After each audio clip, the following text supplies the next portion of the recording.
नमस्कार। हम Rajpal and sons के फेसबुक पेज पर उनकी श्रृंखला मेरे लेखक मेरे सवाल में आज आपके बीच हाजिर हैं।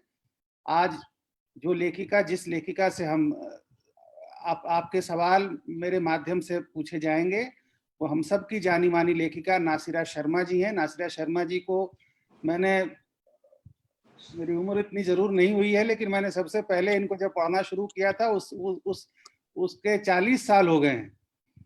नासिरा जी बड़ी उपन्यासकार हैं। 10 उपन्यास इन्होंने लिखे हैं। 100 के करीब कहानियां लिखी हैं जो 10 से अधिक कहानी संग्रहों में संकलित हैं। लेख लिखे हैं इन्होंने। फारसी से बहुत अच्छे अनुवाद किए हैं। नासिरा जी को अपने उपन्यास पारिजात के लिए साहित्य अकादमी पुरस्कार भी मिला था, और अभी हाल में कुछ महीने पहले व्यास सम्मान, जो बड़ा प्रतिष्ठित सम्मान है, इनको इनके उपन्यास कागज की नावों के लिए देने की घोषणा हुई है।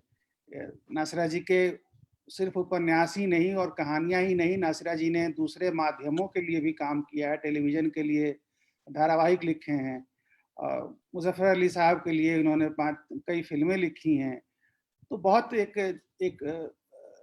अपने बड़े लेखक की जो एक छवि हमारे दिमाग में जिन लेखकों की आती है, कम से कम मेरी पीढ़ी के लेखकों को, उसमें नासिरा शर्मा एक बड़ी लेखिका है और जिन्होंने बहुत लिखा है। हर बच्चों की पत्रिका से लेके और बड़ों की पत्रिकाओं तक हर जगह हमने नासिरा शर्मा जी को बहुत पढ़ा है। तो नासिरा जी, आपको प्रणाम और आपका बहुत बहुत स्वागत। आप सबको मेरा प्यार, आदर, सलाम। मैं सवालों की शुरुआत आपसे नासिरा जी करने जा रहा हूँ।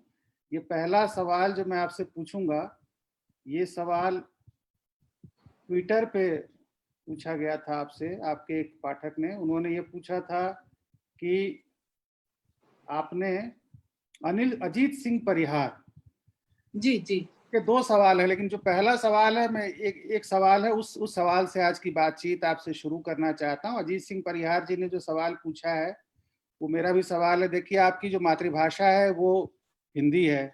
आपने पर्शियन में उच्च शिक्षा प्राप्त की, जवाहरलाल नेहरू यूनिवर्सिटी से आपने पर्शियन फारसी भाषा में एमए और उसके बाद की पढ़ाई की, लेकिन आपने लिखने का निर्णय हिंदी में क्यों लिया? ये अजीत सिंह परिहार जी का सवाल। हाँ, बहुत लोगों के दिमाग में ये बात रहती है और अक्सर लोग जो थे वो पूछते थे, क्या पहले आप उर्दू में लिखती हैं फिर हिंदी करवाती हैं, या कौन आपका हिंदी में लिखता है? तो मुझे बहुत ताज्जुब होता है, क्योंकि हमारी पीढ़ी ने उर्दू हिंदी एक साथ एक तरह से बड़े प्यार से पढ़ी। और आप तो जानते हैं इलाहाबाद का जो माहौल है उसमें कोई फर्क ही नहीं था। अवधि के साथ ये दोनों भाषाएं जो थी हम लोगों को सुनने को मिलती थी। अब रहा सवाल ये कि मैंने हिंदी से क्यों प्यार किया, जबकि मेरी मादरी जबान उर्दू थी। उसका बहुत बड़ा कॉज मैं सोचती हूँ टीचर्स हैं मेरे, क्योंकि हिंदी की मेरी 2 बहनजीज थी, दोनों बहुत अच्छी थी। एक सीनियर क्लास में हमको पढ़ाती थी और एक जूनियर में। तो हम लोग ज्यादा फ्रेंडली थे। और जब वो केशव वगैरह के दोहे पढ़ती थी एकदम, तो हम लोग कहते थे नहीं बहन जी एक मरतबा और पढ़िए। लेकिन उर्दू वाली जो टीचर थी वो तो हम लोगों को हर वक्त इस तरह से देखती थी।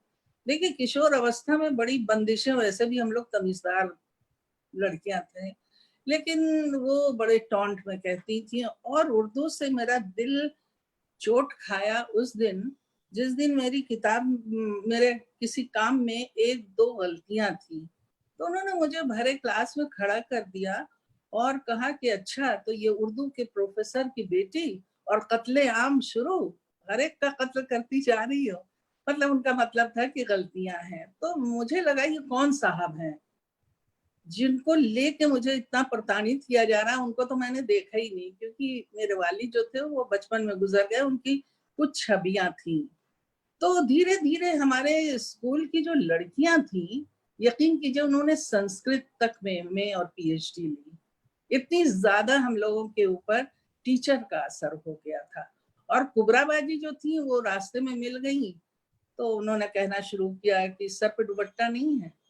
फिर उनकी लड़की हमारी क्लास फेलो थी, वो और भी जिसे कहते हैं जबरदस्त थी। हम लोग तो एक सवाल छूटने के गम में हड़बड़ाए रहते थे और वो उसी बीच में उठ के नमाज पढ़ती थी।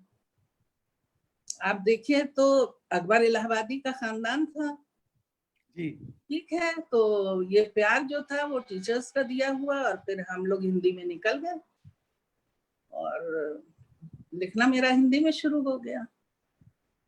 कब आपने लिखने की शुरुआत की, मतलब शुरुआती रचना आपकी कब आई?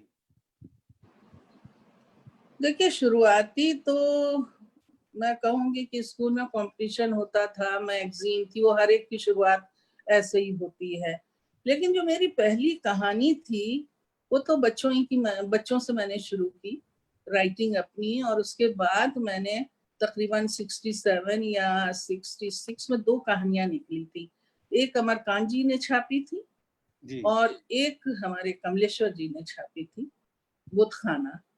तो वहां से मेरी शुरुआत हो गई सारिका थी। में। जी, सारिका के नवलेखन में।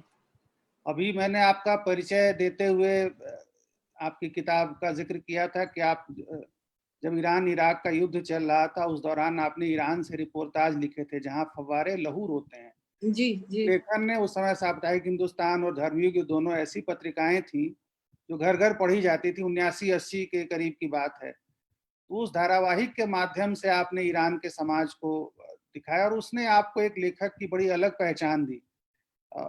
आमतौर पे जो लेखिकाएं होती हैं, मतलब महिलाएं होती हैं, उनसे उम्मीद की जाती, इस तरह के लेखन की उम्मीद नहीं की जाती है जिसको राजनीतिक लेखन कहा जाता है।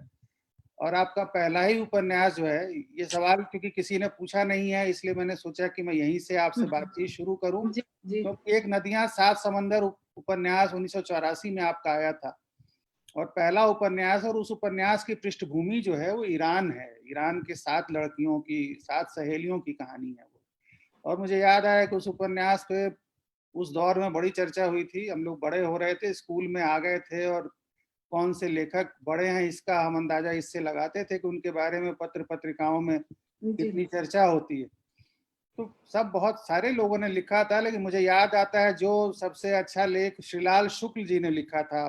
जी जी और बड़े लेखक थे, राग दरबारी जैसे उपन्यास के लेखक।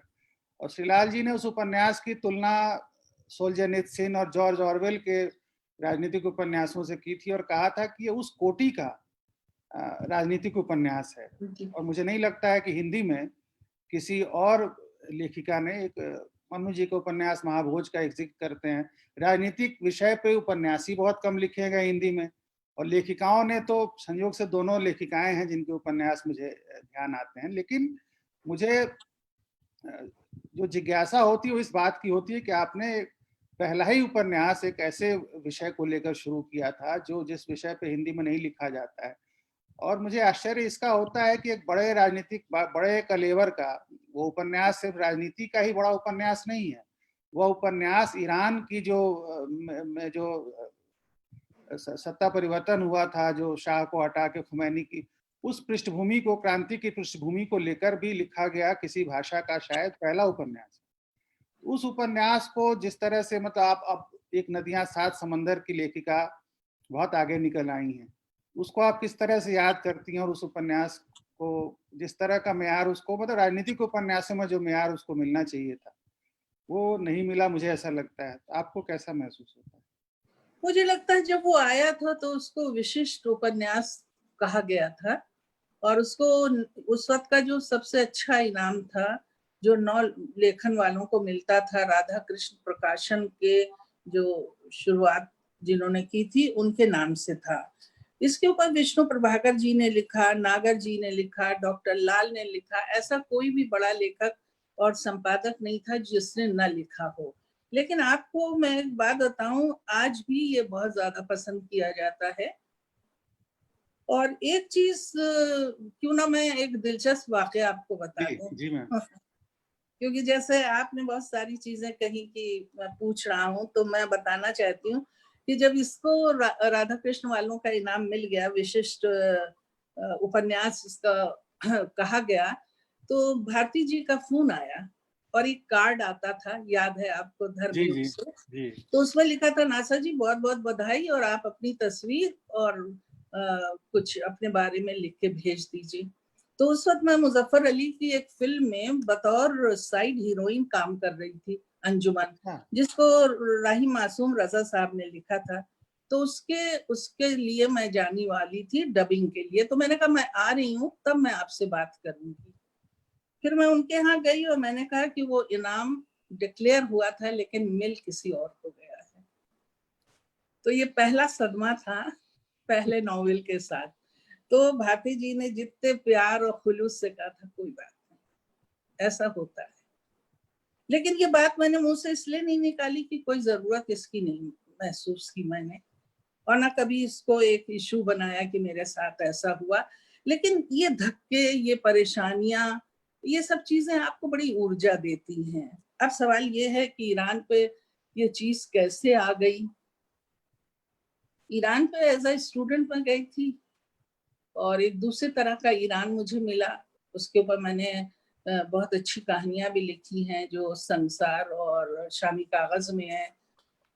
लेकिन 7 नदियां एक समुंदर का जो बैकग्राउंड है उसमें मैं चश्मदीद गवाह बन गई। और जो सबसे बड़ी बात अजीब सी थी वो ये थी कि एक तरफ तो लोग बराबरी मांग रहे थे वहां के लोग, और दूसरी तरफ था कि आप आजादी दीजिए बोलने, लिखने और सुनने की। ये मेरे लिए बड़ा ताज्जुब खेज बात थी। और जो मैंने 80-80 हजार लोगों को सड़क पे बैठे देखा और हर आदमी को फिदा होते देखा कि जान चली जाए लेकिन हम ये करेंगे, तो वो मेरे बैकग्राउंड म्यूजिक जो बजती रहती थी ना, जो मैंने अदब से सीखी थी, अपने यहाँ की आजादी की लड़ाई की, और दूसरे वो भी लड़ाई हम लोग देख चुके थे पाकिस्तान से और चाइना से। तो वो जो अंदर का एक वलवला था ना, वो उस वलवले से मिल गया। और ये मैं भूल गई कि मैं कौन हूँ, क्या है। मैं तो आई थी शाहनामे पे काम करने और ये सब, बस। तो फिर लिखना शुरू हो गया। फिर राइटर्स ने भी कहा तुम्हारा प्रेस आजाद है, हमारी मदद करो, हमारी आवाज पहुंचाओ, और जो चाहो हमारे यहाँ से छपवा लो, ट्रांसलेट कर लो, आप सब सब आपके लिए वो है। और फिर पेरिस जाना हुआ, वहां पे 7 नदियां समुंदर आ चुकी थी। जी। और गौहर मुराद बहुत बड़े नाटककार थे और शाह के दौर के बहुत दिनों तक जेल में रहा। उन्होंने कहा ये मुझे दे दो अंग्रेजी में और फारसी वगैरह में, मैं ट्रांसलेटर ब्यूरो का वो चीफ हूँ। लेकिन मैं तुमको बताऊं, जिंदगी में बड़ी बेवकूफियां आप करते हैं जी। जब आप यंग रहते हैं और आप प्रैक्टिकली कुछ नहीं सोचते। तो मुझे लगा कि कितनी शर्म की बात है कि मैं इनका एहसान लूं। तो मैंने कहा नहीं नहीं कोई बात नहीं है, लेकिन काफी पछताती हूँ वो सारी पुरानी बातें याद करके कि ये क्या हुआ। बहरहाल फिर लंदन जाना हुआ, तो वहां पे इंटरव्यू हुआ क्योंकि मुझे कुइया जान पे मिला था। लंदन यूके हिंदी समिति का। जी हाँ। तो अर्चना शर्मा जी ने भी पहला सवाल मुझे बीबीसी में 7 नदियां एक समुंदर के बारे में किया था, क्योंकि वो किसी के जहन से निकलती नहीं। और अभी उर्दू में जब आई और जिन लोगों ने पढ़ा तो बस पूछिए नहीं क्या हाल हुआ उनका। मेरे ख्याल से ये प्रीति प्रीति ने एक सवाल पूछा था कि मेरे मन में एक प्रश्न बार बार आता था कि लेखिका नासिरा शर्मा जी ने ईरानी समाज का जो चित्रण किया है, उनका संपर्क ईरानी समाज से कैसे हुआ। तो मेरे ख्याल से इसका जवाब आपने दे दिया है कि आप एक शोध छात्रा के बतौर ईरान गई थी। नहीं, उसके अलावा मेरी टीचर जो थी ईरानी थी, जिन्होंने हम लोगों को जेएनयू में पढ़ाया। अच्छा। और उसके बाद फिर ये हुआ कि हम लोग को प्रैक्टिस करनी थी, तो हर ईरानी, और उस जमाने में ईरानी जो थे भरे थे जेएनयू में, तो हम लोग बेवकूफी के सवाल करते थे। कुत्ते को क्या कहते हैं, आपके यहाँ चावल खाया जाता है कि नहीं, ये प्रैक्टिस थी। और फिर उसके बाद सिलेक्शन हो गया तो हम लोग पहुंच गए ईरान, और वहां ऑर्डर दिया गया कि कोई भी मेहमान खाने में नहीं रहेगा, आप लोग शाम को एक फिल्म जरूर देखेंगे और सारे दिन फिरेंगे, और डायलेक्ट आप पर्शियन के सीखेंगे। तो हम लोग मॉडर्न पर्शियन के एक्सपर्ट बन के 3 महीने में वापस आ गए। और चूंकि मैं लैंग्वेज जानती थी ना, लैंग्वेज जो है एक ऐसा पुल है कि वो सीधे दिल से दिल की तरफ जाता है। बहुत बढ़िया बात आपने कही। जी। और ये यहीं पे मुझे एक रोहित कुमार जी का एक सवाल पूछ रहा हूं मैं आपसे कि किस रचना के बाद बतौर रचनाकार सबसे ज्यादा संतुष्टि मिली। ये बड़ा मुश्किल सवाल आप जैसे लेखक के लिए है जो जिसने अपनी हर नई कृति में अपनी पिछली कृति को पीछे छोड़ दिया। किस रचना के बाद आपको बतौर रचनाकार सबसे अधिक संतुष्टि मिली? संतुष्टि की तो बात मैं कहूँ कि अंदर से जब तक संतुष्टि नहीं होती तब तक कलम आदमी रख नहीं पाता है। ये सबके साथ होता है, क्योंकि जब तक अधूरापन कुरेदता है, परेशान आपको करता है, तब तक प्रेस में चीज जाती नहीं है। लेकिन 2 तजर्बा मैं आपसे जरूर जी अपने पाठकों से शेयर करना चाहूंगी। एक तो ये है कि जो जीरो रोड का हमारा हीरो है, जिसके मैं इतने करीब चली गई थी कि जब नॉवेल खत्म हुआ तो लगा मुझसे बहुत मेरा कोई प्यारा जुदा हो गया है। और दूसरा अक्षय भट्ट का जो इंस्पेक्टर था त्रिवेदी, जी जब उसको मैंने मारा, मतलब सुसाइड करवा दिया, तो ऐसा सोग में बैठ गई जैसे लगा सारे नॉवेल का जो लुत्फ था वो मैंने खत्म कर दिया। तो फिर उनको मैंने 2 चैप्टर के बाद उनसे खुदकुशी करवाई थी। 2 चैप्टर उनको जिंदगी बख्श दी थी। ये ध्यान वो खुद इतनी जल्दी, मैं खुद चूंकि डिप्रेस हो गई थी तो मुझे नहीं लगा कि वो इतना जानदार मुझे और ये ध्यान इतना। आता है कि अक्षय वट उपन्यास में भी 7 दोस्त हैं, जी हाँ, जी जी। और वहां एक नदियां 7 समंदर में भी 7 नदियां एक समंदर में भी 7 सहेलियों की कहानी। ये 7 का नंबर मुझे अचानक ध्यान है कि अच्छा इसमें भी दोस्तों की संख्या 7। खैर ये तो मुझे नहीं कभी महसूस हुआ, लेकिन वैसे देखिए तो 7 नंबर बड़ा मुबारक होता है, 5 नंबर बड़ा मुबारक होता है। तो हो सकता है कहीं इत्तेफाक है, मैंने कभी नहीं सोचा था ये आपने इस वक्त जो कहा। पाठक के बतौर मैंने सोचा कि मुझे अचानक ध्यान गया इस पे। जी जी। आपकी एक पाठिका है प्रीति, इन्होंने लिखा है कि जीरो रोड उपन्यास पढ़ने के बाद मैं जीरो रोड की यात्रा पर गई थी। जो कुछ पढ़ा था उसको उसकी तस्वीर देखने इलाहाबाद में अधिवास के दौरान सभी दर्शनीय स्थल देखने के बाद जीरो रोड, अक्षयवट और बेल्वेडियर प्रेस, साथ ही सरस्वती घाट, जहां एक इमारत में कुछ वर्ष गुनाहों के देवता के लेखक का अधिवास रहा।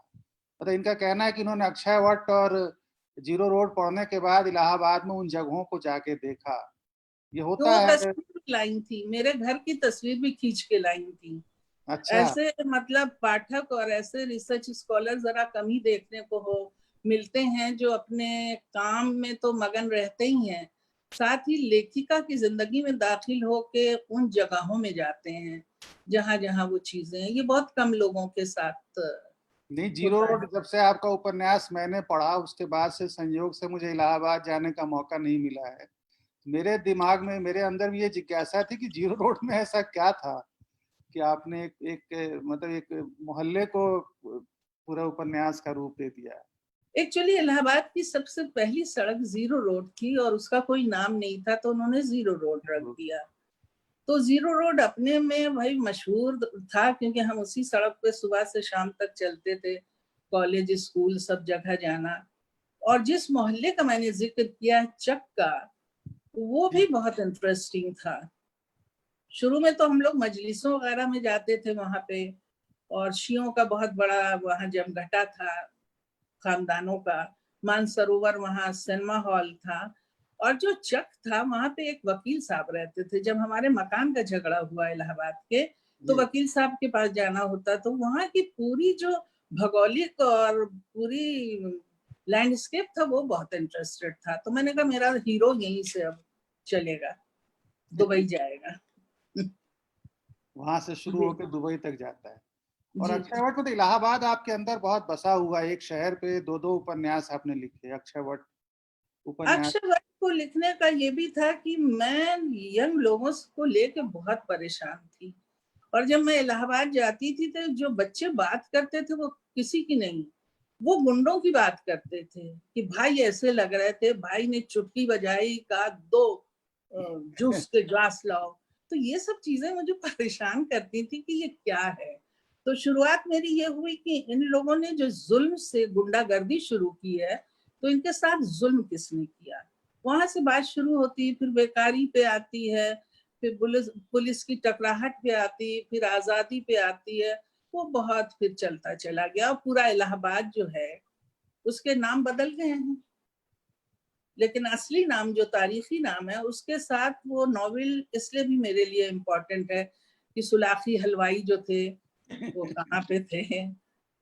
या दूसरे खोंचे वाले वो कहाँ बैठते थे, घंटा घर के आसपास क्या था, तो वो एक चलिए, तारीफ। मैंने आपसे ये सवाल इसलिए ही पूछा है कि इलाहाबाद को हमने जितना भी अभी तक जाना है वो जी लेखकों, मतलब पुरुष लेखकों के माध्यम से जाना है। भारती जी ने इलाहाबाद का बड़ा अच्छा वर्णन किया, जी जी जो बोगनवेलिया के पेड़ और अतर सुइया और ये सब इतना अच्छा लगता था कि जब इलाहाबाद में पहली बार गया तो मुझे महसूस हुआ कि किसी लेखक ने ये तो लिखा ही नहीं था कि इलाहाबाद में गर्मी बहुत ज्यादा पड़ती है। तो कमलेश्वर जी, भारती जी, जी जी लेखकों से पहली बार में तो एक आप अकेली ऐसी लेखिका हैं जिन्होंने इलाहाबाद के जीवन का बड़ा जीवंत वर्णन किया है। ये मुझे अच्छी बात है, मैं घूमी बहुत, और यकीन कीजिए कि जिस वक्त मैं घूमी थी तो बरसात का दिन था, तो कब्रिस्तान भी मैं जब वो आई, एक मरतबा मेरी कार का जो दरवाजा था, मैं मना कर रही थी कब्रिस्तान में तुम कार नहीं चलाओगे, जी लेकिन हमारी मशहूर जो इलाहाबाद की शायरा थी, उनकी कब्र से उतर के मुझे फातिहा पढ़ना था, तो उन्होंने रौंद दिया एक कब्र और पहिया उसके अंदर चला गया। मैं एकदम थर्रा गई थी कि भाई तुमने कब्र खोद दी, अब पता नहीं क्या अजाब होगा। खैर वो सब चीज ठीक हो गई। तो ठोकरें खाने के बाद अक्षय वट वजूद में आया है, क्योंकि मैं इलाहाबाद को बहुत जानते ही क्यों इलाहाबाद को पकड़ रही थी। जी मुझे कोई दिलचस्पी अपने इलाके या उस तरह का मेरे ऊपर कोई हैंगओवर नहीं कि मैं, मेरा शहर और मेरे पिताजी या मेरा पेड़ या मेरे दोस्त, ऐसा कुछ नहीं था। लेकिन जब मेरी वालदा का इंतकाल हुआ तो मुझे लगा सब कुछ छिन गया। वो इलाहाबाद जो मेरी सहेलियों का था, मेरी यादों का था, मेरा घर, सब चैप्टर क्लोज हो गया। तो ऐसा लगा कैसे इलाहाबाद को अपने से जोड़ूं कि मुझसे कोई छीन ना पाए। तो अक्षय वट वजूद में आया। बहुत बढ़िया। एक जी सवाल इसमें मैं, अर्चना पेनिलू जी ने टिप्पणी की थी कि नासिरा शर्मा के उपन्यास कुइयां जान, जीरो रोड, पारिजात और कागज की नाव मैंने पढ़े हैं। पारिजात पर समीक्षा भी लिखी है। वाकई में उनके उपन्यास एक विस्तृत परिदृश्य को आच्छादित किए हुए हैं, लोकल से ग्लोबल होते हुए। ये अर्चना पेनिलू जी जो लेखिका हैं उन्होंने टिप्पणी की है। और एक सवाल अब जो मैं आपसे पूछना चाह रहा हूँ, ये पीयूष तो पुष्पम इसका जी। जवाब मैं दे दूं, वैसे तो ये इनकी टिप्पणी है, जी जी जी लेकिन मैं अर्चना के लिए कुछ कहना जी चाहूंगी। जी जी, बिल्कुल बिल्कुल। एक्चुअली अर्चना जो है वो जो रोहन दत्त है उसको लेकर बहुत परेशान रहती है, जी क्योंकि वो कहती है कि नासरा जी पूरे आसपास मेरे पता नहीं कितने रोहन दत्त घूमते रहते हैं, कई बदहवास जिनके बच्चे छिन चुके हैं। तो वो बहुत ज्यादा कभी कभी फोन भी करती है इसी जी पॉइंट को लेके कि फला आया उसने ये शेयर किया, फला आया तो उसने ये किया। तो ये जो एक अलग तरीके की विलाप शुरू हुआ। पहले तो औरतें रोती थी, अब मर्दों का जो ये विलाप है उसके लिए आप ममता लफ्ज जो है वो नहीं लाते। आप सोचते हैं बाप को प्यार ही नहीं होता बच्चों से, बाप को कुछ भी कर दीजिए उसको, ऐसा है नहीं। बल्कि मैंने शुक्ल जी से कहा था जो प्रोफेसर थे कि ये बताइए, मैंने तुलसीदास जी के उसमें भी देखा कि रामचंद्र जी गए, मुझे एक शब्द बताइए जो बाप की मोहब्बत के लिए इस्तेमाल होता। माँ के लिए तो है ममता से दिल भर गया, बाप का किस चीज से दिल भरता, तो वो भी जवाब नहीं दे पाए थे। तो ये क्वाइन करना पड़ेगा कि ऐसे लोग जो अब पीड़ा में हैं और बच्चे देख नहीं पा रहे हैं, जो पारिजात का मेन स्टोरी लाइन जी। है, उनके लिए कौन सा लफ्ज आएगा भाई, जो उनकी उनका प्यार बच्चे के लिए, शिफकत उर्दू में एक लफ्ज है, तो वो बाप के लिए इस्तेमाल करते हैं, तो लेकिन हिंदी में कौन सा लफ्ज है। और वहां पे भी जोड़ देते हैं माँ बाप की शिफकत, यानी उनका प्यार। हाँ, पारिजात बहुत एक अलग तरह का उपन्यास है। आपके अपने लेखन में भी उस उपन्यास का एक अलग म्यार है। उसका देखिए और लिखने की एक बहुत बड़ी वजह थी। जिस तरह से हम दोनों हमारी चीजों को लोग बांट रहे थे, तो मुझे ऐसा लगा कोई ऐसी कहानी मैं सुनाऊं और इस कहानी से आगे बढ़ूं। और वैसे भी मैंने कहीं पढ़ा था कि एक हुसैनी ब्राह्मण थे जिनके जी 7 बेटे दत्त दत्त के नाम से थे, तो फिर उनकी हिस्ट्री ट्रेस की, फिर करबला की हिस्ट्री को किया, और फिर उसके बाद महसूस हुआ कि मैं बताऊं कि हम लोग बड़े करीब लोग हैं, मोहब्बत बहुत बड़ी चीज होती, साझी संस्कृति बहुत चीज है। और उसमें मैं जानबूझ के लोगों को मैंने कोट किया, हर शायर को, हर मरसियों को मैं ले आई, ताकि ये पता चले कि हम सब की आवाज यही है कि हम पहले इंसान हैं फिर कुछ है, हमें बांटो नहीं। उसमें पानी का भी मसला आता है, बहुत सारे मसले हैं उसमें। पानी से ध्यान आता है, पीयूष पुष्पम जी का सवाल है, इन्होंने आपसे कुइया जान पे सवाल पूछा है। कुइया जान लिखने से पहले मानस पटल पर ऐसी पृष्ठभूमि कैसे तैयार हुई कि इस तरह का उपन्यास लिखना जरूरी समझा? वर्तमान में आप क्या लिख, मतलब ये पानी को लेकर, पानी की समस्या को, पानी जैसे विषय को लेकर शायद हिंदी में लिखा गया पहला उपन्यास है कुइया जान। जी जी। इसी पे आपको यूके हिंदी समिति का पुरस्कार भी मिला था। हाँ, लेकिन ताज्जुब की बात यह है कि जब पारिजात को इनाम मिला जी, तो लोग कुइया जान को याद करते रहे और शालमली को, कोई जीरो रोड को याद करता रहा। तो मुझे जरा भी बुरा नहीं लग रहा था, मुझे बड़ी खुशी लग रही थी कि सभी इस काबिल हैं जो इस लाइन में लग सकते थे। कई उपन्यास आपके काबिल हैं। जी, तो पारिजात, ये जो कुइया जान है, उसका मसला ये हुआ कि 7वें क्लास से लेके जब तक कुइया जान लिखी नहीं, मैंने पानी की कमी बहुत देखी।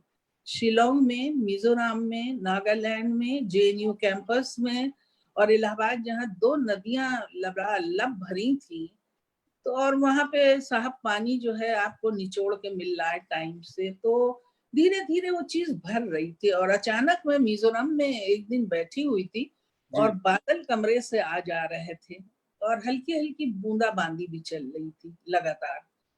तो एकदम से पता चला आज पानी नहीं है और पीने का पानी भी नहीं। तो मुझे हंसी आ गई कि बादल बरसते हैं सुबह शाम कई बार और यहाँ पानी की कमी है। और उसी दिन से मेरी ये कहानी वजूद में आई।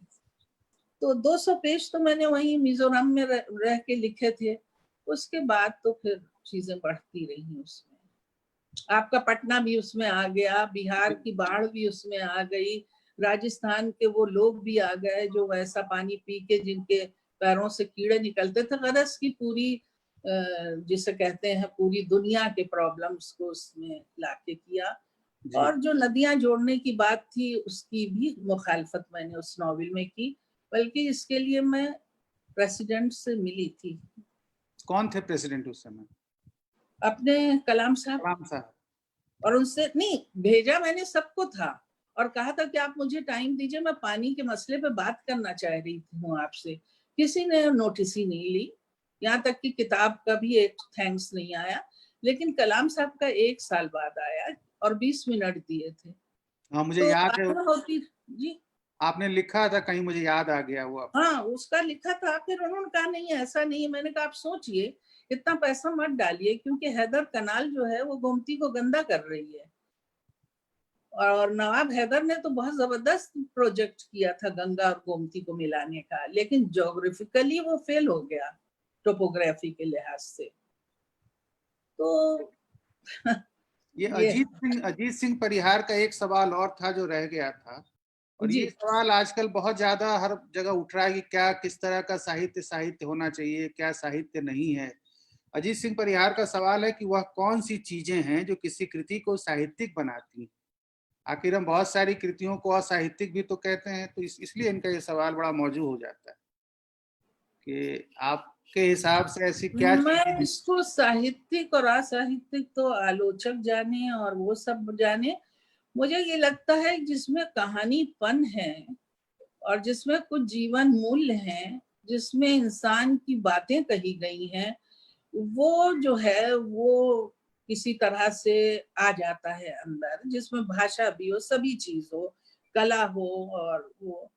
लेकिन ये सवाल बड़ा अजीब सा है, क्या चीज असाहित्यिक है, साहित्यिक है, ये तो कौन खारिज करेगा, कौन रखेगा। लेकिन हाँ, एक बात ये है कि रिपीटेशन बहुत हो जाता है। अगर आप बड़ों को ना पढ़िए और अपने साथियों को ना पढ़िए तो आप सोचते हैं बड़ा मार्के का काम कर रहे हैं, लेकिन वो दरअसल दूसरों को आप दोहराते हैं।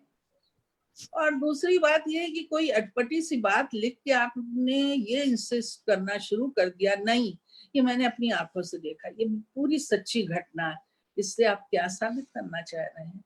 क्योंकि जो साहित्य की कसौटी है उस पर तो आपकी कोई चीज उतर ही नहीं रही है, तो इसरार कैसा? एक सवाल कुणाल डोगरा का है। इन्होंने पूछा है कि अपने उपन्यास दूसरी जन्नत में आपने मुस्लिम समाज में स्त्रियों की स्थिति का बड़ी बेबाकी से बयान किया है। आज मुस्लिम महिलाओं की स्थिति पहले की बनिस्बत बेहतर हुई है या जस की तस? देखिए, जो इसको मैं कैसे आपको बताऊं, क्योंकि अगर आप शरीयत लॉ पढ़िए तो वो तो फेवर में जाता है पूरा, औरतों में, औरतों के फेवर में जाता है। और जब आप उसको प्रैक्टिस में देखिए तो वो एंटी औरत हो जाता है। पहली बात तो ये हो गई। दूसरी ये है कि जो पढ़े लिखे मुस्लिम हैं और जो खुद से दीन और ईमान को पढ़ते हैं, उनको पता है क्या करना और क्या नहीं करना है। लेकिन जो मौलवी के सहारे रहते हैं वो तो तबाह हो जाते हैं, क्योंकि वो खुद तो पढ़ते नहीं है अरबिक में, या उसका ट्रांसलेशन पढ़ नहीं पाते, या वो पढ़े लिखे नहीं, गरज की। और दूसरी जन्नत का सबसे बड़ा मैंने सवाल यही उठाया है, और डॉक्टरों ने भी ये बात कह दी कि हम गारंटी नहीं देते हैं, हमने मेडिकल साइंस से आपको इस सहूलियत तो दी है, लेकिन 30% उम्मीद कीजिए कि बच्चा होगा और नहीं होगा। और इस्लाम कहता है अगर तुम्हें बच्चा नहीं दिया है खुदा ने तो सब्र करना भी सीखो। अब इसमें से दो चीजें आपकी अपनी मर्जी की कि आप सब्र करना चाहते हैं या स्पर्म से बच्चा पैदा करना चाहते हैं, ये आपकी अपनी लाइकिंग पे है। लेकिन इस्लाम इसकी बिल्कुल इजाजत नहीं देता है। वो कहता है निकाह कीजिए, उस बच्चे को लीगल बनाइए, उस बच्चे का अता पता होना चाहिए, क्योंकि वो कहाँ से आया, क्या हुआ, वो बहुत बड़ी थीसिस है। जायदाद में उसको कैसे हिस्सा मिले। तो ये बात इस चीज की नहीं है कि मुस्लिम बैकवर्ड हैं या मुस्लिम बड़े फॉरवर्ड हैं। बात ईमान की है। और बहुत ज्यादा देखिए, इस्लाम में हर चीज की थीसिस बहुत है, और जिसने इस्लाम पढ़ा ना वो तो 2 मिनट में कंडम कर देते मुसलमान। तो छोड़ो यार, बच्चा लेना है हमको, हमें क्या पड़ी है, वो उस जमाने की बात थी। लेकिन जिन लोगों ने इत्तेफाक से पढ़ रखा है वो फंस जाते हैं, वो कहते हैं हम ऐसा नहीं करेंगे। तो उसी में मैंने क्वेश्चन उठाया है कि भाई बीच का कौन सा ऐसा रास्ता होगा जिसमें आप औरत को भी कुछ आजादी दीजिए। लेकिन औरत को आजादी कैसे होगी, तो फिर इसके ऊपर तो बात होनी चाहिए। बस। तो इससे जुड़ा हुआ एक सवाल डॉक्टर रीता सोनी का है। इनका सवाल हालांकि छोटा है, मतलब एक दायरे में है। मुस्लिम महिलाओं और हिंदू महिलाओं के जीवन में आपको क्या अंतर दिखाई देता है? मैं इस सवाल में ये जोड़ना चाहता हूँ, आपने दुनिया भर के बहुत सारे मुल्कों की महिलाओं के जीवन को देखा है, उनके ऊपर लिखा है, तो आप इसको देखते हुए उस अनुभव के आधार पर ये बताइए कि मतलब मुस्लिम महिलाओं और जो बाकी संस्कृतियों की जो महिलाएं हैं उनके जीवन में आपको क्या अंतर दिखता है?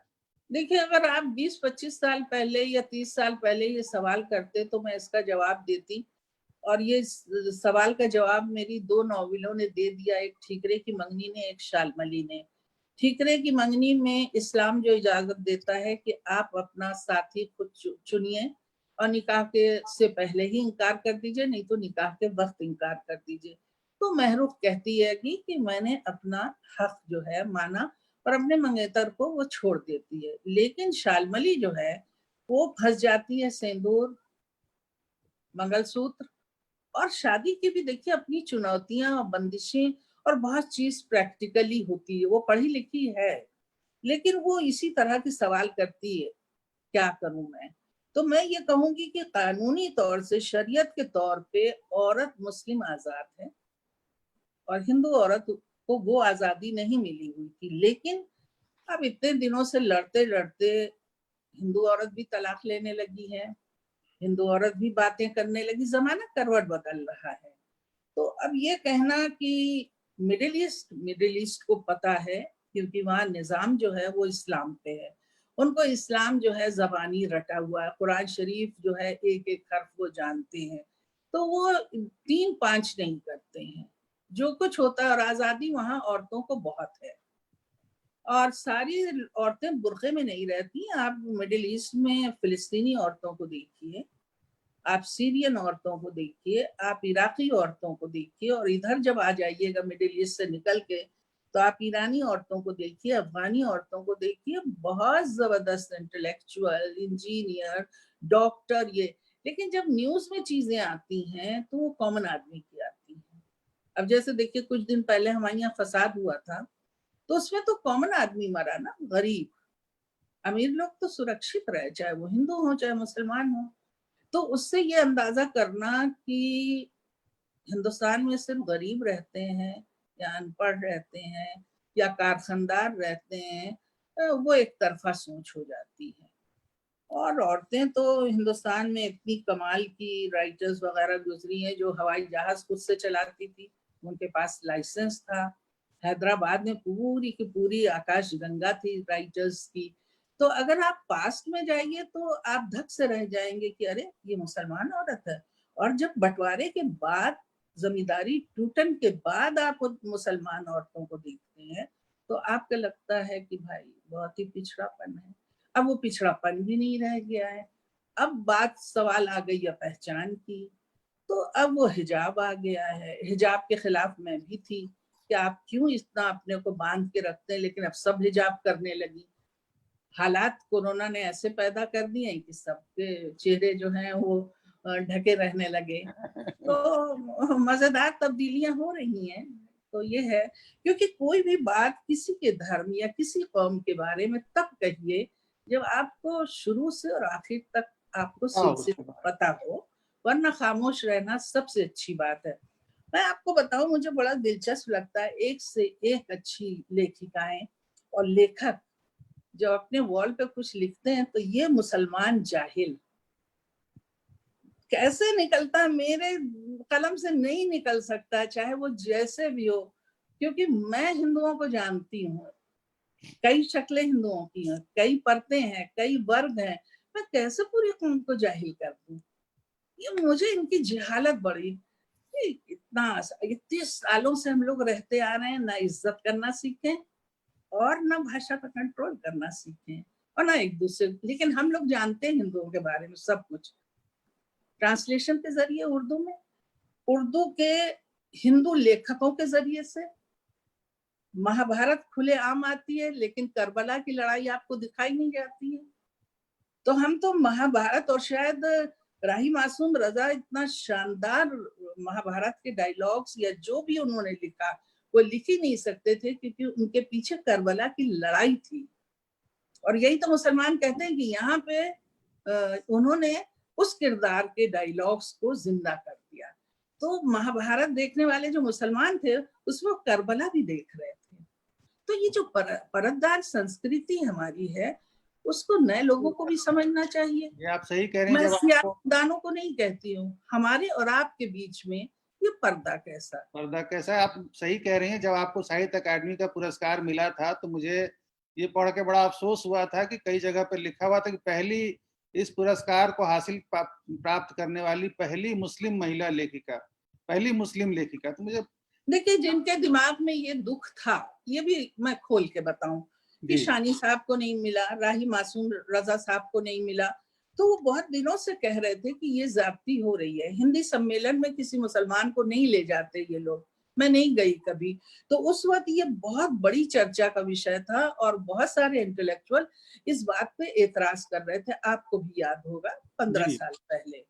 तो जब इकट्ठा मिला तो वो जुमला याद आ गया उनको। ये नहीं कि उन्होंने मुझे मुसलमान कहा, क्योंकि मैं तो हर जगह कहती हूँ कि I am proud of being a Muslim, लेकिन मैं लेखिका मुसलमान नहीं हूँ। मैं लेखिका हूँ और सिर्फ लेखिका हूँ। मैं जब कलम हाथ में लेती हूँ तो मेरे ऊपर कोई चीज तारी नहीं होती है, तब मैं इंसान के बारे में लिख रही होती हूँ। एक सवाल तो ऐसे ही गुफ्तगू के बहुत सारे होते हैं, उसमें मुद्दे निकल आते हैं। ये सवाल इंस्टाग्राम युवाओं का बहुत पॉपुलर प्लेटफॉर्म है। वहां पे ये सवाल आपसे ब्रजेश कुमार डांगी पटना बिहार से के हैं, इन्होंने पूछा है। और ये इन्होंने कितना आपको पढ़ रखा है आप ये देखिए। इन्होंने कहा कि नासिरा शर्मा जी ने ईरान की पृष्ठभूमि पर कई कहानियां लिखी हैं जो सामान्य रूप से महिलाओं के इर्द गिर्द घूमती हैं। साहित्य को समाज का दर्पण कहा जाता है, मगर उनकी कहानियों में प्रतिबिंबित ईरानी समाज अपनी संपूर्णता में न होकर एक परिष्कृत ईरानी समाज है। सच्चाई से कुछ पृथक। अब ये मैं ईरानी समाज के बारे में इनका ये लबोलुबाब मुझे ये लग रहा है मैम कि ये पूछना चाह रहे हैं कि आपने जिस ईरानी समाज की कहानियां लिखी हैं वो एलीट ईरानी समाज है, आम जनजीवन नहीं है। तो ये थोड़ा सा। हाँ हाँ, बहुत अच्छा सवाल है, क्योंकि उन्होंने मिट्टी का सफर तो पढ़ा ही नहीं है। जो शामी कागज की आखिरी किताब है वो मिट्टी का, वो तो एक ढाबे वाले की कहानी है जो पैसा जोड़ता है बच्चों की फीस के लिए और बच्चे का इलाज नहीं कराता हैगा, और मुर्गियां भी पली हैं और उसके जख्म पे वो चोंच मारती हैं, सेप्टिक हो जाता, मर जाता है। तो काश वो कहानी पढ़ लेते, या उन राइटर्स के बारे में मेरी 7 नदियां एक समुंदर में पढ़ लेते जो गेहूं उबाल के खाते थे, या आपके अफगान जिनको नौकरी से निकाल दिया गया और वो टैक्सी चलाते थे। काश उन सब बारे में आप पढ़ लेते तो आपको लगता। लेकिन एक वर्क तो है ही है अमीरों का, जिससे मेरी नॉवेल शुरू होती है, कुछ कहानियां शुरू होती हैं। तो अब आप कहिएगा इस वर्क को लिखो, उस वर्क को न लिखो, कहानी मुझे जहां मिलेगी ना वहां मैं लिखूंगी। ये एक बंकिम जी का सवाल है। अभी ये कुछ लोग फेसबुक पे लाइव देखते हुए भी आपसे सवाल जुड़ रहे हैं और आपसे सवाल पूछ रहे हैं। एक सवाल बंकिम जी ने पूछा है, ये नेपाली भाषा के मेरे ख्याल से लेखक हैं। साहित्य में पाठक क्या रोल अदा कर सकता है? क्या गंभीर पाठक की संख्या में वृद्धि हुई है? साहित्य क्या पाठक को मध्य नजर करके लिखा जाता है? लिखते वक्त पाठक निमित्त होते हैं? ये असल में पाठक नेपाली हैं, हिंदी ठीक से नहीं लिख पाते, लेकिन इनका मूल सवाल यह है कि पाठक की क्या भूमिका होती है? क्या लिखते हुए पाठक ध्यान में होते हैं? पाठक तो ध्यान में नहीं होते हैं, क्योंकि हम लोग उलझे रहते हैं प्रामाणिकता के पीछे कि जो मेरा किरदार उठ रहा है काले अक्षरों से, नीले अक्षरों से, वो कितना ज्यादा सच्चा है। और सीधी बात है कि अक्सर लोग कहते हैं ये मेरा किरदार एग्जैक्ट उनकी तरह। मैं किसी एग्जैक्ट किरदार को नहीं उठाती हूँ, मैं 5-6 चीजें अकॉर्डिंग टू माई वो करके मेरा अपना गढ़ा हुआ एक किरदार होता है, जिसमें कुछ टुकड़े इसकी सच्चाई है, कुछ उसकी है। ये कि पूरा सच जो होता है वो कहानी मेरी नहीं बना पाता है। और दूसरी बात जो उन्होंने पूछी है, कई टुकड़े हैं ना सवाल के। जी जी, वो पाठक और वही, हाँ, कि पाठक हाँ को देखिए, पाठक को मैं कहती हूँ ये मेरी दौलत है,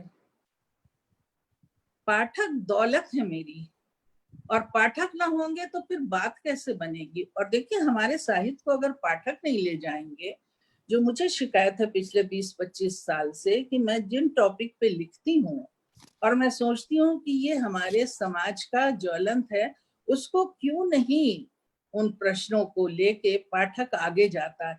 पाठक क्यों नहीं कुइयां जान पढ़ के एक खत प्राइम मिनिस्टर को लिखता है, दूसरा खत वो लिखता हैगा शीला दीक्षित को कि जल बोर्ड आपने बना दिया और सारे दिन पानी गिरता रहता है, जंगल में दलदल हो रहा है। मेरे भाषण, मेरी चीजों से पाठक सुनता है, इंजॉय करता है, मेरी दौलत वहीं जमा रहती। लेकिन वो दौलत भी तो खर्च करे, अपनी बात को आगे बढ़ाए, तभी तो तब्दीली आएगी। तब्दीली इसीलिए ठहरी हुई है हमारे यहाँ। लिखा बहुत अच्छा जा रहा है, सवाल बहुत अच्छे उठाए जा रहे हैं, लेकिन देखिए रिश्ता हमारे बीच कुछ नहीं है। आज से जब आजादी के बाद जो था, बहुत बड़ा कंट्रीब्यूशन होता था राइटर्स का, प्रोफेसर्स का, आर्मी वालों का और राजनेताओं का, क्योंकि सब लोग पढ़े लिखे थे ना, एक दूसरे से शेयर करते थे। अब तो राइटर की कोई जगह रह नहीं गई है। राइटर की नॉवेल से कोई विचार क्यों लेगा राजनेता? उसके पास तो अपने विचार हैं। तो ये जो खाई बढ़ रही है हम लोगों के बीच में, वो किसके तकलीफ में जा रही है, किसके परेशानियों में जा रही है? वो या तो आम आदमी की परेशानी में जा रही है और या कंट्री के उसमें जा रही है।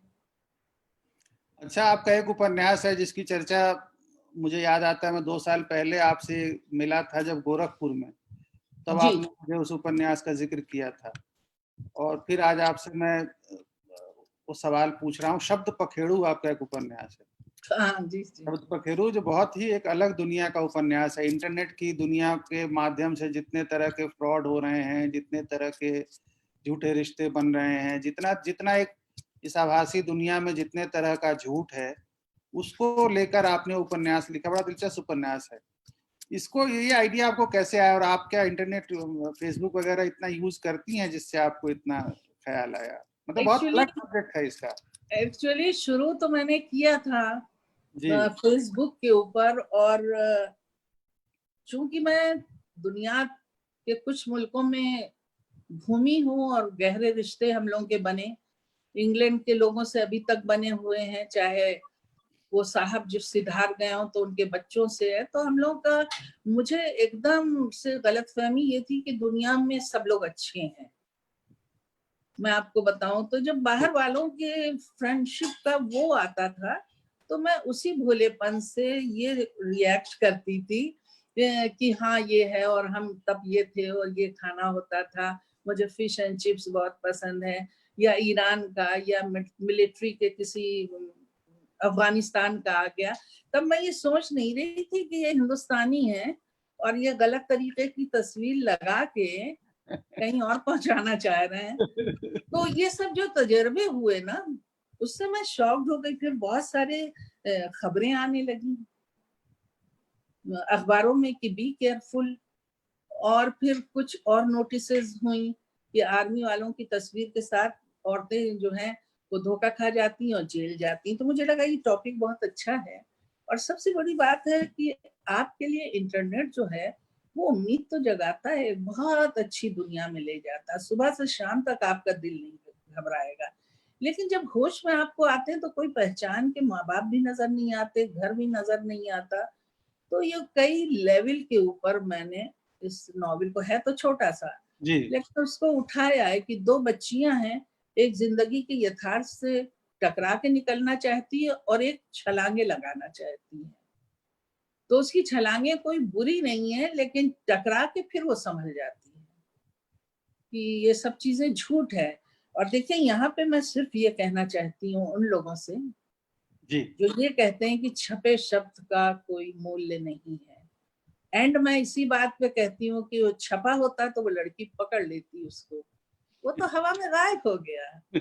एक लहर आई और बालू पे जितने उसने हरफ मोहब्बत के लिखे थे सब बहा के ले गई। आपकी इस कहाँ बातचीत पकड़िएगा। आपकी इस बातचीत के दौरान ही वंदना देव शुक्ल लेखिका हैं, उन्होंने सवाल पूछा है कि सोशल मीडिया ने साहित्य को कितना प्रभावित किया है। ये जो सोशल मीडिया है, फेसबुक की दुनिया है, इन सब ने साहित्य को कितना प्रभावित किया? देखिए इसमें कोई शक नहीं है कि इसके दो तरह के फायदे हुए हैं, नुकसान भी हुआ है और फायदा भी हुआ है। फायदा इस तरह से हुआ है कि आपको बहुत सारी इंफॉर्मेशन जल्दी से मिल जाती है। आप किसी चीज में उलझे हो इससे पहले कि डिक्शनरी खोले या स्पेलिंग में उलझे कि अरे इसको कैसे, वो सारी चीजें आपको दस्तयाब हो जाती हैं। आप अपनी पुरानी जो राइटर हैं उनको आप पढ़ सकते हैं, उनकी तस्वीरें देख सकते हैं। बहुत बहुत सारे फायदे हैं साहित्य के नजरिए से। हर तरह की जबान आप तक पहुंच जाती है। जो नुकसान हुआ है वो ये हुआ है कि इसमें उत्साहित लोग भी शामिल हो गए हैं। उनका हौसला तो बढ़ रहा है, वो लिख रहे हैं और हम हर कलमकार को इज्जत देना चाहते हैं। लेकिन ये जो मुशायरा होता है ना, वाह क्या बात है, क्या लिख डाला। तो वो एक्चुअली मोहब्बत की जबान नहीं होती, वो दूसरों को मार डालने की जबान होती है। वो बड़ी खतरनाक होती नए उभरने वालों को, क्योंकि जब आप पिट जाते हैं लफ्जों से और आपकी को तराशा जाता है, तकलीफ तो होती है, लेकिन आपका कलम जो है वो बेहतर। मुझे याद है कि शालमली का जो पहला ड्राफ्ट था, क्योंकि श्रीपत जी मेरा हर नॉवेल जब मैं खत्म करती थी वो पढ़ते थे, शालमली का फर्स्ट ड्राफ्ट मैं दे के आई। उसके बाद वो खुद घर आए और कहा नासरम मैंने बहुत कोशिश की, चौथे अध्याय तक गया, मुझसे नहीं पढ़ा जा रहा है, मैं कुछ नहीं कर सकता हूँ। और वो चले गए। मैं 20-25 दिन तक बिल्कुल मैंने दूसरा ड्राफ्ट बनाया और गई भी नहीं। फिर मैं वो लेके दे के आई। दूसरे दिन का फोन आया, कहा मैं सारी रात सो नहीं पाया, शालमली का किरदार हॉन्ट करता रहा और क्या गजब की चीज निकाली है। तो कहने का मतलब ये है कि साहित्य जो है ना वो धीरे धीरे चलता पकता है। आप खुद कई चीजें काटते हैं, जोड़ते हैं, फाड़ते हैं, और इंटरनेट का जो नशा होता है वो बड़ा गजब का होता है, वो खतरनाक है, इंटेलेक्चुअली खतरनाक। आप पकी हुई चीजें जरूर परोसिए और इत्तला भी दीजिए, लेकिन मुशायरा और कसीदे ना पढ़िए। बधाई जरूर दीजिए, मैं किसी के ऊपर रोक नहीं लगा रही हूँ, लेकिन मैं ये कह रही हूँ कि ये बहुत बहुत ही ज्यादा खतरनाक चीज हो रही है, खुद मतलब लेखकों, कवियों और बुद्धिजीवियों के लिए। लेकिन इसने बहस का एक मंच भी तो दिया है। पहले लेखकों के बीच में आपसी बातचीत नहीं हो पाती थी, आपसी संपर्क कम था, मुझे लगता है इससे। नहीं, ऐसा तो कुछ नहीं था। देखिए, ये सब कहने की बात है, पहले भी फोन उठा के लोग बात करते थे और इतनी खूबसूरत शाम हम एक दूसरे के साथ गुजारते थे। एक दूसरा आदमी नजर आ जाता था दूर से तो एकदम खिल उठते थे, लगता था पता नहीं क्या चीज देख ली है। सारी मोहब्बतें, सारी बातें पहले भी थी, लेकिन हाँ, रोजाना मुलाकातें नहीं होती कि आँख कभी खुली नहीं कि लोग नजर आने लगे। एक सवाल, ये निहारिका मल्लिक हैं, ये उड़ीसा की रहने वाली हैं और अनुवादिका और लेखिका हैं। जी जी। उन्होंने आपसे अनुवाद के हवाले से सवाल पूछा है, क्योंकि आपने अनुवाद बहुत बड़े अनुवाद किए हैं, फारसी से हिंदी में बहुत सारा काम किया है आपने। तो इन्होंने अनुवाद के हवाले से सवाल किया है कि अनुवाद साहित्य को कितना महत्व दिया जाता है और उसके देखिए, बारे में मैं क्या। देखिए, जमाना बदला है। मुझे याद है कि जब मैंने पहला ट्रांसलेशन किया था कहानियों का, खुरासान की लोक कथाएं थी जी।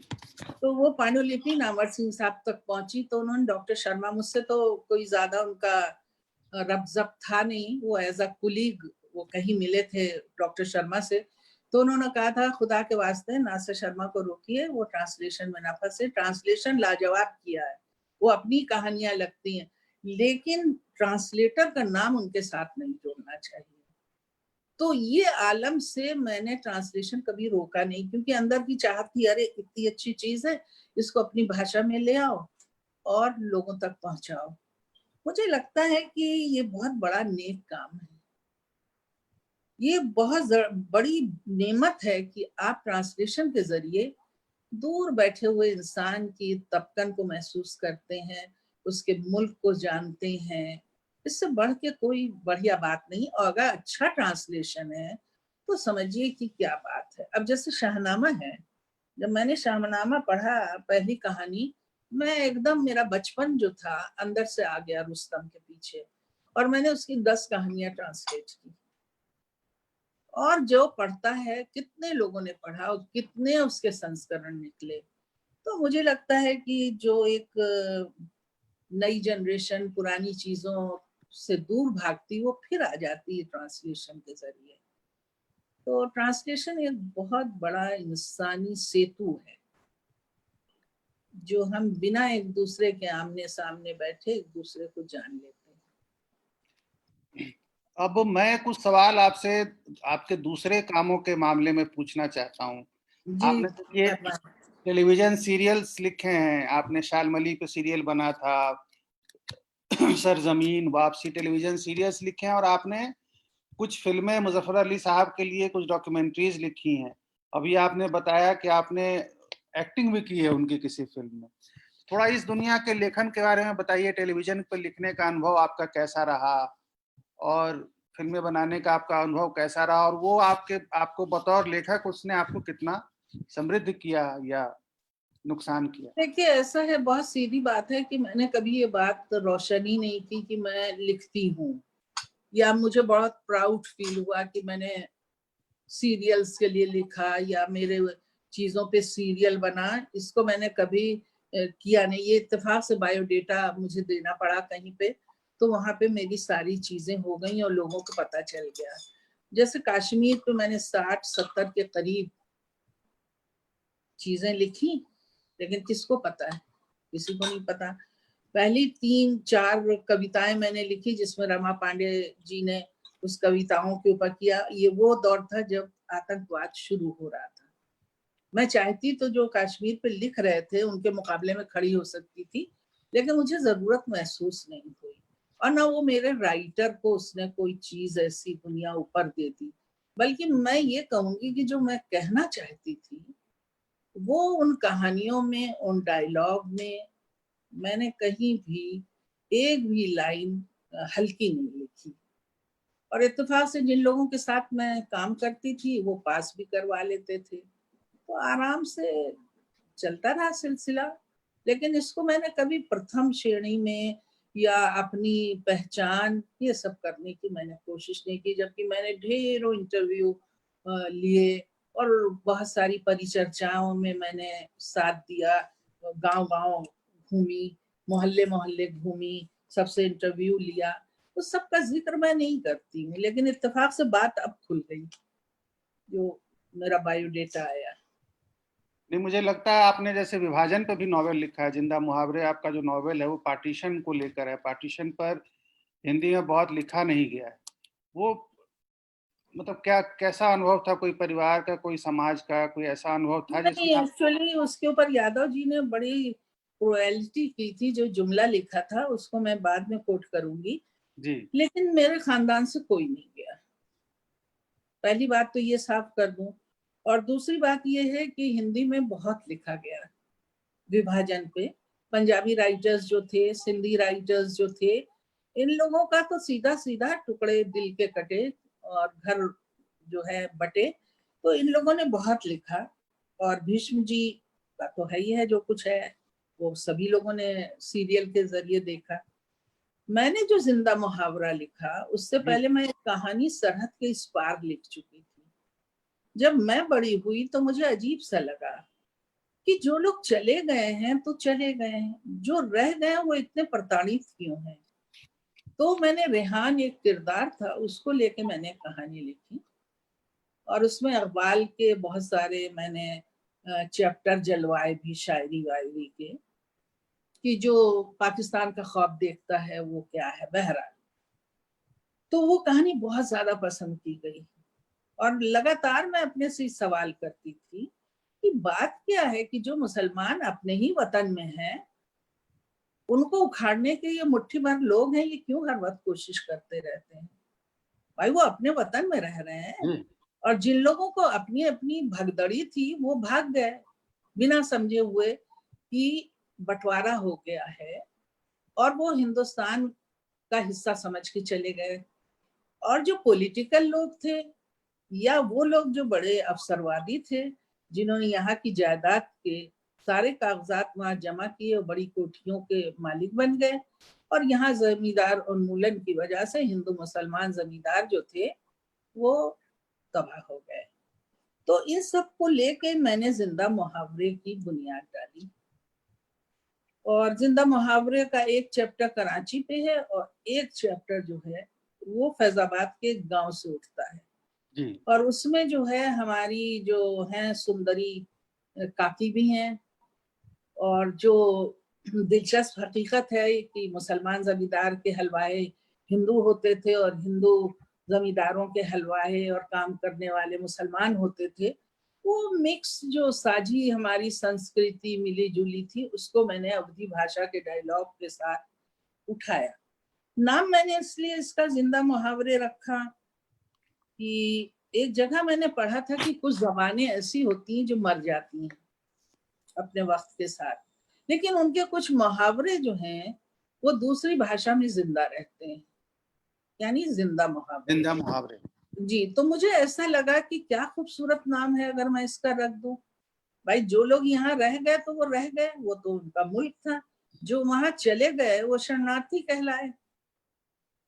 तो वो तो जिंदा मुहावरे हैं क्योंकि वो मोहब्बत की जबान तो बढ़ गई ना पाकिस्तान और हिंदुस्तान में। और वहां के जो शरणार्थी आए वो चंद साल शरणार्थी कहलाए पहचान की वजह से, फिर वो अपने मुल्क में घुल मिल गए क्योंकि वो अपने मुल्क में लौटे थे ना, वहां से वो अपने ही मुल्क में एक लौटे थे। सवाल अर्चना शर्मा जी ने पूछा है कि आप आपकी कुछ प्रिय किताबों के नाम बता सकें अगर, जिससे पाठकों को थोड़ा फायदा हो। लिस्ट बहुत लंबी हो सकती है लेकिन कुछ ऐसी किताबों के नाम आप बता सकें जो जिन्हें लोगों को पढ़ना चाहिए। मुझे लगता है कि मैं उसके ऊपर हूँ। अब ये तो बड़ा मुश्किल है क्योंकि मेरे 12 नॉवेल हैं और 12 ही नॉवेल मेरे लिए लगता है कि सबको पढ़ना चाहिए। कोई जल पे है, कोई कुइयां जान जल पे है, जीरो रोड जो है वो यहाँ के मजदूरों के ऊपर है, किस तरह मजदूर जाते हैं और स्मगल किए जाते हैं और वहां जाके बिना पासपोर्ट के क्या तकलीफें उठाती हैं, उनकी फैमिली क्या करती है, वो कागज की नाव पे आ जाता है। फिर आपका आ जाता है अक्षय वट, उसमें इलाहाबाद के बेकार बच्चे, पुलिस को उनकी परेशानी, और ये पूरे हिंदुस्तान की कहानी थी। और बस, और क्या, शालमली है और ठीकरे की मंगनी है। आलमली पे तो टीवी सीरियल भी बना था, आपने खुद ही लिखा हाँ, था। वो बेहद बुरा बना था, बस मैं लड़ी नहीं, क्योंकि एंड में उन्होंने कहा था कि इसको दूसरी शादी कर लेना चाहिए। अरे भाई, आप कौन होते हैं? औरत को आजादी दीजिए कि वो दूसरे मर्द के पास जाए, शादी करे या बैठी रहे, आपको क्या तकलीफ है?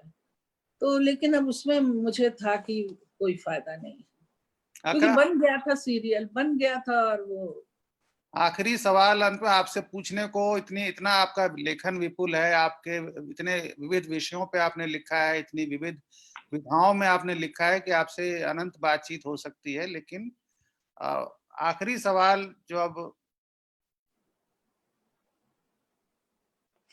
आपसे मैं आखिरी, अशोक शुक्ला जी का सवाल है। उन्होंने आपसे पूछा है कि जो आपकी अपनी सभी रचनाओं में कौन सी रचना सर्वश्रेष्ठ लगती है? देखिए, मेरी दो फीलिंग होती है, इसको आप थोड़ा सा मेरी साइकोलॉजी को लेके वो समझिए। मुझे अपनी हर चीज बहुत अजीज होती है और मैं बहुत अपने को निचोड़ के उसमें अपने को डालती हूँ, लेकिन जब मैं कलम और कागज रख देती हूँ और दुनिया के उस्तादों को देखती हूँ क्या क्या लिख गए, तो मुझे लगता है मैंने कुछ नहीं लिखा, मैं जीरो हो जाती हूँ। मैं दो तरह से जन्नत और दोजख का सफर करती रहती हूँ। ये तो रहा इनका जवाब। अब मैं आपसे एक सवाल करना चाहती हूँ। जी ठीक है, जी मैम। पहले तो ये बताइए, ये विपुल लेखन क्या होता है? विपुल लेखन मतलब बहुत ज्यादा लिखा, बहुत नहीं, बात। मुझे लगता है क्या ज्यादा मैंने लिखा, मैंने कुछ भी नहीं लिखा, लेकिन मेरे 12 साथ में, उपन्यास है, 100 के करीब कहानियां हैं, और रिपोर्टाज, इन सबको पीछे छोड़ दें आपके अरे रिपोर्टाज हैं। सुनिए, मेरी एज के हिसाब से ये क्या कम है? या तो साहित्य अच्छा लिखा जाता है और या बुरा लिखा जाता है। उसको रद्दी वाले की तरह हम तौलते थोड़ी ना है कि भाई देखिए 100 रुपए किलो हम लेंगे आपकी चीज। मैं काफी इंसल्टिंग फील करती हूँ, कई लोगों को कह गई प्लीज या तो कह दो कि आप बहुत बुरा लिखती हैं, और या लिख दो कि मीडियोकर है आप, काहे को आप लिखे जा रही हैं, या फिर कहो कि आप ठीक ठाक लिखती हैं। एक तो ये है, और एक चीज मैं आपसे ये कहना चाह रही हूँ कि अक्सर लोग मुझसे कहते हैं किसी भी औरत ने इस तरह का काम नहीं किया। मैं आपसे बहुत साफगोई से कहिएगा, ये बताइए किसी मर्द ने ऐसा काम किया है? नहीं, वो तो मैंने दो शुरू में औरतों कहा। को आप लोग औरतों को आसपास खड़ा करके औरतों में ही बंदर बाट करते हैं। ये बात मैंने रमाकांत लखनऊ वाले से कहा था कि या तो ये सवाल हटाओ मुझसे, और या फिर इकरार करो कि ईरान पे ऐसा काम किसी भी भारतीय भाषा में नहीं वो हुआ तो और देखिए। ऐसा नॉवेल किसी ने नहीं। तो जानते हैं उन्होंने क्या किया? उन्होंने वो सवाल ही हटा दिया। तो मैंने कहा फिर मैं छपने को नहीं दूंगी, क्योंकि तुम लोग ये क्या सवाल करते हो कि औरतों के बीच में एक औरत, नहीं, मैंने तो बातचीत लेखकों की के बीच में एक औरत। शुरुआत ही इसी से की थी कि एक न, 7 नदियां एक समंदर जैसा उपन्यास हिंदी में दूसरा कोई पॉलिटिकल नॉवेल ही नहीं है, औरत तो छोड़ दीजिए। देखो, एक बात यही तो कह रहे हैं, काश तुम औरतों को ना कहते, तो जो तुम इंटरव्यू लेने वाले हो ना उसमें ना कहना प्लीज। जी और ये बड़ा नहीं। अच्छा रहा तुमसे बातचीत का, इतना मजा आया इस बार। हाँ, और आपसे मैं क्योंकि हम पहले। लोगों ने खुल के बातचीत की, और राजपाल वाले जो हैं हमारे पब्लिशर नहीं हैं, लेकिन उनके यहाँ एक अदद वियतनाम की किताब बच्चों की हमारी छप चुकी है। तो बहरहाल, और दूसरी किताब हमारी कहानियों की छपी, लेकिन मुझे बहुत अच्छा लगा कि उन्होंने हमें याद किया। सब जुड़े, बहुत आपको प्रणाम, और आप सब लोग भी जुड़े, बहुत बहुत धन्यवाद। और राजपाल एंड आपको सन्स का भी बहुत धन्यवाद। बहुत धन्यवाद कि उन्होंने मुझे ये मौका दिया कि नासरा जी को मैं एक बार और सुन सकूं। सबका बहुत बहुत शुक्रिया।